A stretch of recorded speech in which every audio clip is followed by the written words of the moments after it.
Hi guys, it's Khaled. I hope you're doing well. I'm coming to you from a slightly different location. It's getting hot in Seattle. Summer has finally arrived, so I've had to retreat to the basement, where it's a little bit cooler. And I'm going to talk to you about race, racism, and people's conditions in the United States today. A lot of people have already had like a bunch of conversations about this stuff. I can just tell you that all those conversations sucked, and this is going to be the best one. This is going to be a little bit different. So hopefully it'll be useful and help inform how you think about this, as opposed to like try to tell you what to think about this. Okay, most people they have ideas or beliefs about what race means, what racism is, how that relates to people's conditions in the United States. And that's like their model. And people sit there and argue with each other about which model is true or false, historically correct or historically inaccurate, which way of thinking about the problem is moral and which way of thinking about the problem is immoral, whatever, So most of the discussions are along those axes. And I just want to take those dimensions and kind of put them on the shelf for this discussion and kind of bring in something that a dimension that people don't usually look at, which is the utility of a model. What does thinking about the problem in a specific way do for us in terms of trying to understand the world, trying to come up with answers? How does thinking about the problem in a specific way help, and who does it help? And kind of do it from some sort of distance, kind of try to evaluate these models, again, on their own merits, and just try to answer those questions specifically without judgment. So what I'm going to do is compare two models, and I want you to think about these models. This is the best analogy that I could come up with. It's a commonly used one, which is like you have a piece of terrain that you're trying to traverse. Okay, let's say going from Mexico to Canada. If you have a car, you want a map that shows you where the roads are, where the freeways are, where the gas stations are. If you're planning to backpack, to hike, camp, fish, collect berries, all that stuff, the freeway map isn't going to help you. What you need is something that shows you streams and lakes and campgrounds and hiking trails and mountains and forests and all this other nonsense that woodland people need to traverse and survive in the wilderness. So if I'm a hiker, if I'm the backpacker and I see this other map and somebody's like holding it and using it, my instinct isn't to say that's an immoral map or that's a false map, right? Stop lying. No, I'm going to say, oh, that map has no utility for me. I can't use it. It doesn't tell me anything about what I need to know. I'm going to use this other map, okay? And vice versa. If I'm driving a car, then I see the hiking map. I'm like, yeah, I have no utility for it. There's nothing wrong with it, but I need the freeway map. Okay, so, and this is the way we're going to evaluate these two models. What are they doing for us? And we're not going to judge them by any kind of philosophical, on a philosophical axis of truth.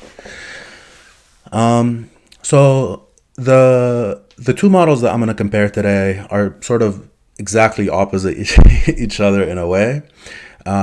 They're both relatively simplistic. I generally believe that most people, at the end of the day, they might talk a lot about nuance in their models and their understanding of the world. But in general, how we behave tends to correspond to really simple understandings of the world. So even the sophisticated talk ends up resulting in generally simple models. But no matter, I just want you to take this model on its own merits. If your model is different, more sophisticated, whatever it might be, that's fine. I want you to think about this thing as a separate thing that we're just running an experiment of evaluating, looking at, understanding, and evaluating.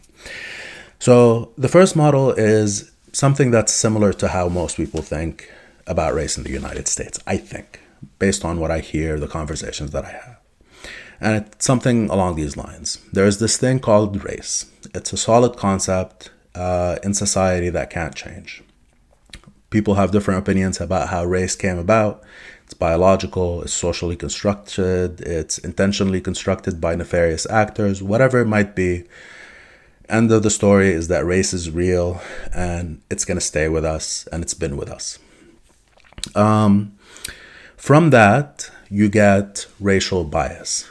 People developing feelings and beliefs about different race categories. Some of those feelings are positive, some of those feelings are negative, some of them are ambivalent.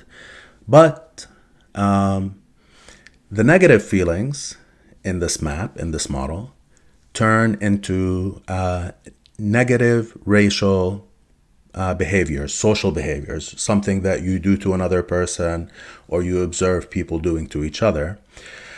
And these behaviors are racial in intent, so they're done because of the race of the other person, and because you have negative feelings or beliefs about that other race. And they are negative in nature. They're meant to harm, demean, exploit, oppress, whatever negative thing that people do to each other within our society because of a specific racial difference.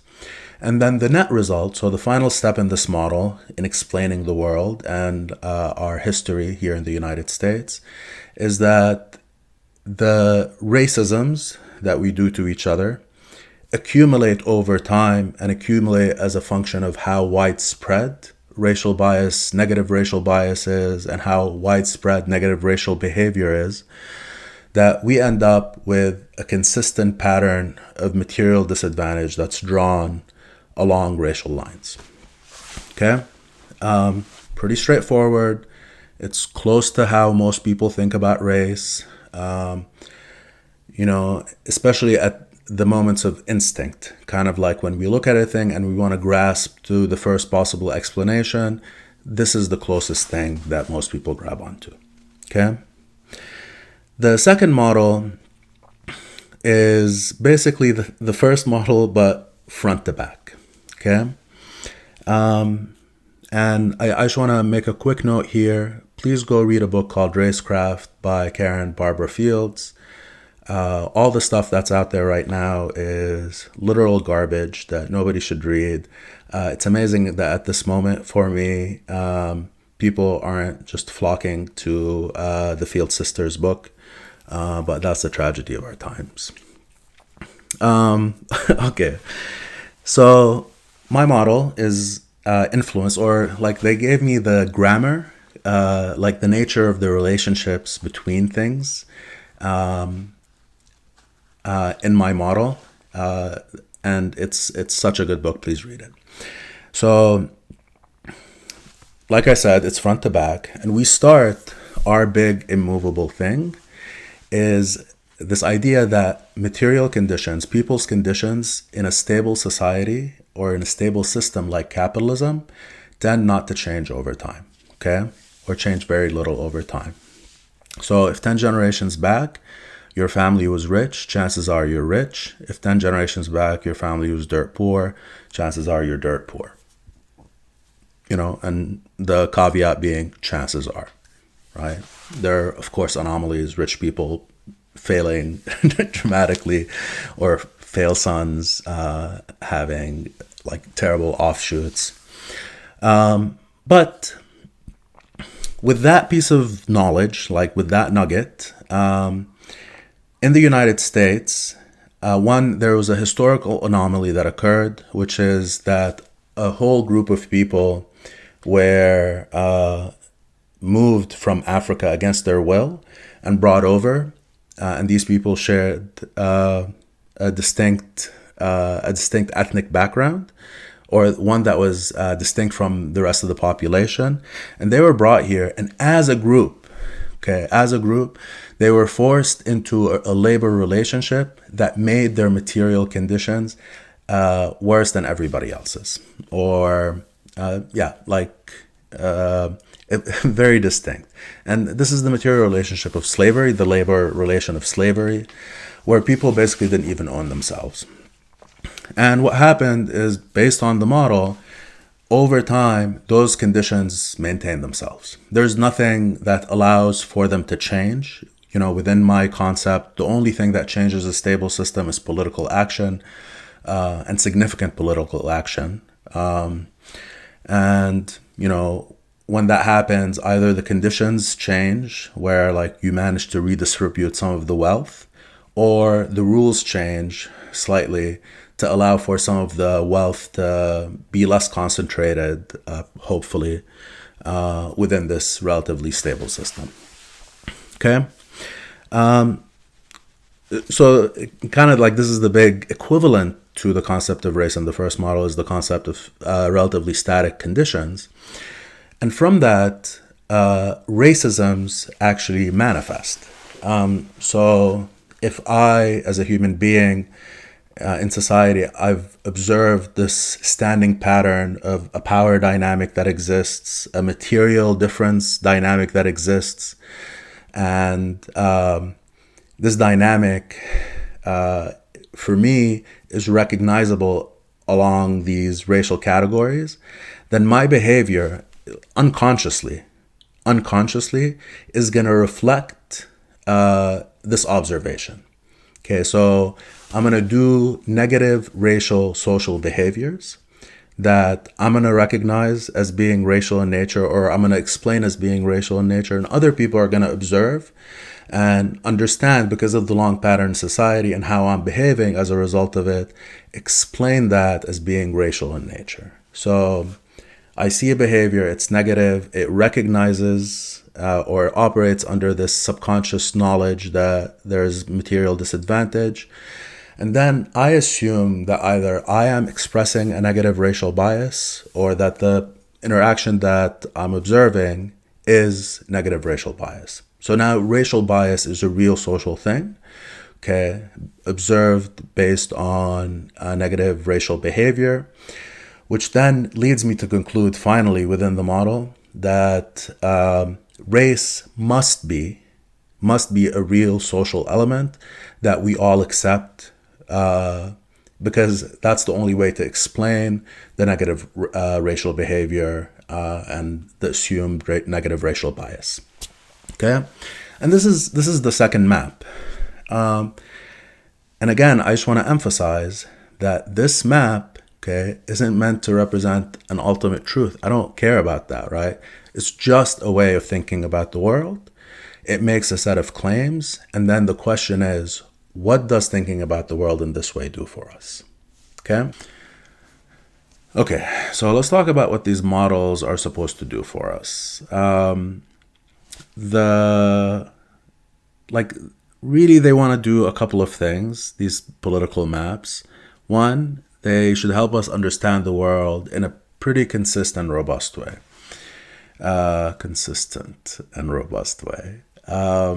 So if I believe in model A, or I think about the world using the race first model, and I look at the history of the United States, I can understand how I have a pretty good understanding of why things happened. So I can look at the past, I can see that at different points in American history, Black people were disadvantaged, and I can also correlate that with negative racial attitudes being expressed and negative racial behaviors being performed, racisms being performed. And the race first model says that makes perfect sense. This is why you end up with bad physical conditions of Black Americans relative to their white counterparts. The conditions first model says that there was this historic event, and that propagated the historic event of like a prolonged phase of racialized slavery. and that propagates itself through time, and this explains everything. And you can basically exercise these models for their explanatory power over different things. Like you can go and say, okay, why would a cop murder a black person? Okay. You would try to use each one of these models to explain these things. Mostly, I'm concerned with explaining conditions and how they change, kind of at scale. So, like, I would want to ask, how does the race first model explain, like, the end of school segregation? How did that come about? It would need to explain it by saying that there was a massive shift in society, like a big one, from negative racial feelings towards positive racial feelings, or even just ambivalence from white people against black people, and that precipitated the change in the laws that happened surrounding the civil rights movement. That maybe the entire civil rights movement was like an awareness campaign to change people and how they behave. The conditions first model says that was a political act, that the only way to change a stable system like capitalism is through significant political acts, and that's what the civil rights movement was. It was a coordinated, focused, populist political activity for a group of people sharing the same common interest in fundamentally changing a set of oppressive laws.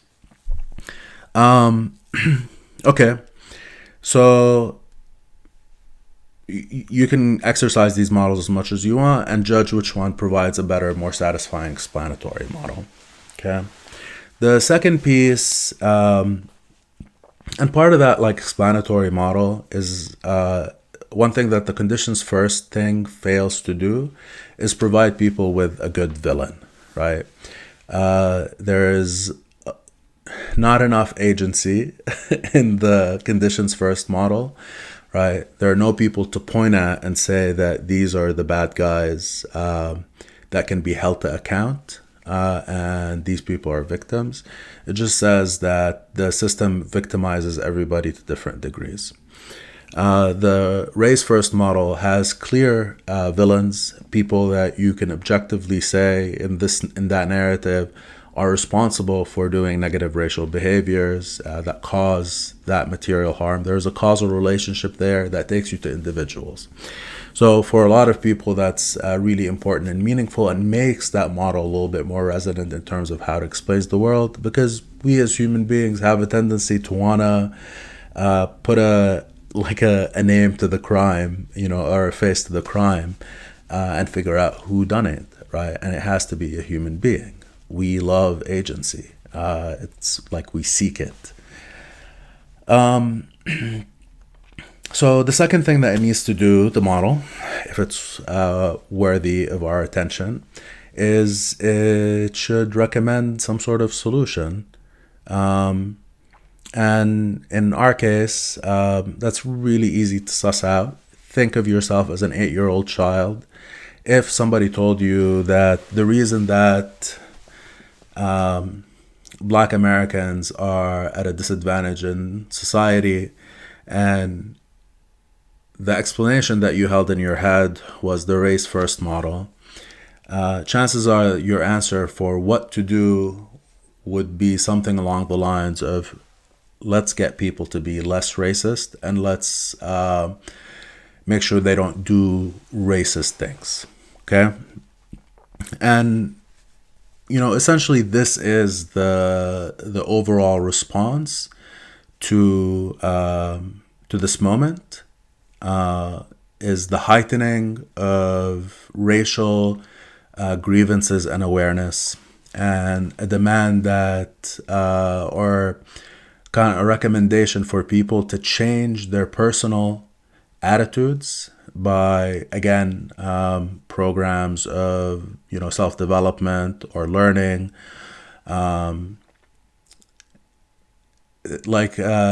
change the representation, what people view and see, like in some sort of mass psychological, sociological effort to change people's behavior by changing faces in key locations in society. Again, the race first model recommends these things because it's sort of the logical thing. It's like, this is what an 8-year-old would figure to do. And this is how, like, at scale, we sort of collapse down to like an 8-year-old or a 10-year-old's decision-making process. So race first gives us what we have today, right? Diversity hiring programs in executive boardrooms and in professional jobs, so that you have some sort of with like some sort of implication that there's going to be like a trickle down effect to the rest of society. But the primary vector there is that you want to change people's attitudes. And then there are coercive measures. You want to stop people from doing racist things of any sort. So you develop systems of social coercion, like, let's figure out how to make it taboo to say or think specific things or behave in specific ways. Possibly, can we add legal means of coercion? Can we make it illegal to do this and that within the realm of racisms? So those are all the logical things that tumble out the race first model.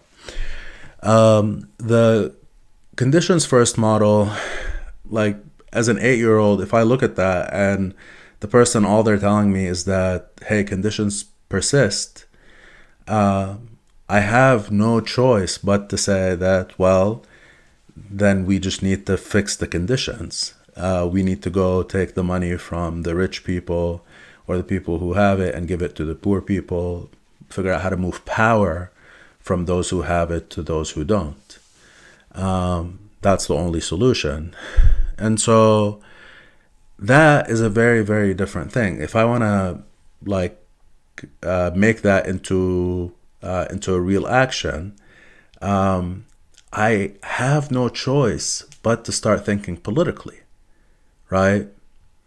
Because the system wants to stay the way it is, right? And I'm saying, or my 8-year-old version is saying that the only way, if I'm using the logic of the second model, the only way to change things is to do the thing that the system doesn't want to do, and the thing that can only be changed through political action.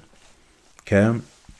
So, but the difference is that this political action, what it ends up looking like is something quite concrete and quite beneficial for the working class of Americans. Okay? So if you're like a part of the Black working class, then you would benefit from this program of redistribution, because the first set of solutions that were on the table actually don't offer you anything, okay, or nothing of worth, of material significance. So there's a lot of stuff about changing people's attitudes, blah, blah, blah, blah. But all the concrete stuff that comes out of the race first model, all the hard things that benefit people, go into the upper strata of society. Okay, so if you're in part of the professional class, if you're a business owner, if you're doing okay in society, then these solutions, the ones suggested by the race first model, actually are solutions that benefit you first, with the implication that they're somehow going to trickle down to the rest of Black America. The one that says conditions first says, no, we're just going to go ahead and fix the conditions. And the way that this works is, is that it's going to benefit people who are at the bottom disproportionately, like a project of redistribution. And so if you're in the upper strata of society, like, who knows, you might be harmed by a program of redistribution. Okay. But if you're on the lower end, that's great. This is exactly what you need. So this is sort of the last part of the reveal, is these two projects, these two maps, once they're like internalized and turned into projects, they end up producing vastly different results, okay, making very different recommendations and benefiting two different groups. And one thing to note is that the recommendations they produce are in conflict, okay? And this is the part that's really significant here. The race first model demands, in terms of its logic, demands that you amplify racial grievances, okay, to use that as leverage in the market, to demand, to make those demands that you need in order to create coercion in society, or means of benefiting things that look like representation, like all part of this changing attitudes and stopping racisms. So that's like the optimization for number one demands the amplification of racial grievances and racial tension. The prescription for the conditions first model, because it needs to make a big political demand, that means it needs to have a big political constituency that's all aligned around the same set of demands. And that constituency, the only one that's actually available, is one that crosses all racial boundaries, and more importantly, within the context of the United States, the racial distribution is not in the favor of Black Americans, who represent, 15-16% of the working class, right? So the necessary alliance to do something so bold, something that's completely incompatible with the market, something that goes against capitalist interest, is to actually squash all differences in terms of political alignment that would break this coalition apart, and focus on the things that bring them together in order to build sort of a political project. And this is where the two programs are in tension. But the reason that we have the race first model being the dominant model that we all observe and believe and operate within is because the people who represent our political class are professionals. They are in the upper strata of society. The conditions first model doesn't even make sense to them. It's like having a car and looking at a hiker's map. It's useless. Like, it does nothing, provides me with no information that I need. And they're sort of in the same position. And so the only thing that makes sense is for them to adopt the race first model, because that's the only one that would produce meaningful results to them. And this is not because they don't care about the more oppressed or whatever. They just can't see the world outside that lens. The map came with the car that they afforded. Okay, the hikers, the backpackers are in the rearview mirror. They'll figure shit out. So they're gonna keep using the map that's useful for them, because the other one just has no utility. Okay. And this, after the long drawn out thing, is sort of like the only place where I'm going to add some measure of commentary, which is to say that, like, in my opinion, looking at these two ways of thinking about the world, if I were to choose one that helps a working class project, okay, I would say, let's not think about the world using the race first model. From a utilitarian point of view, okay, from a thing that helps me the most, thinking about the world through the conditions first model and encouraging people to think about the world through the conditions first model seems like it would provide the better outcomes for my project.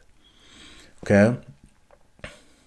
But I also expect that everybody in the political class, the people who are writing for magazines and newspapers, the people that are on TV, all of them naturally are going to gravitate towards the race class model or the race first model. And this is the world that we live in. So we have to understand it. And this is a little thing that shines the light on why we're seemingly, in my opinion, trying to use the wrong model for a worker's goal. Anyways, that little tidbit is an aside, I guess. But the exercise of going through the models and understanding their utility is the main thrust of this little video essay. I hope it was helpful. And yeah, until next time.